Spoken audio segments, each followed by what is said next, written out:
D4 sa ating online negosyo. So ngayon, sa pang-apat na araw natin, naghahanap ako ng mga strategy kung paano ako matutulungan itong online platform.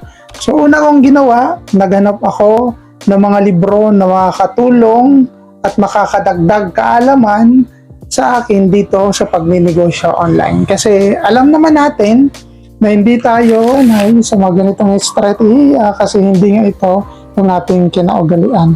Pero hindi ito hadlang para iyon ikay hindi magpatuloy. Kasi lahat ng bagay na ginagawa ng mga karamihan dito sa mundo is lahat yan ay pinag-aaralan at natututunan. Kaya ngayon, ito, nagbabasa ako ng libro at the same time, yung mga nagbabasa ko ng libro is kaagad ko naman siyang ginagawa.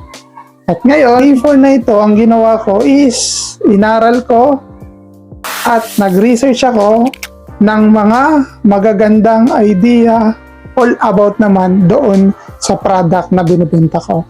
By the way, ang binibenta ko pala na products is all about supplement na meron siyang coffee, juice, vigor, at saka vitamin C.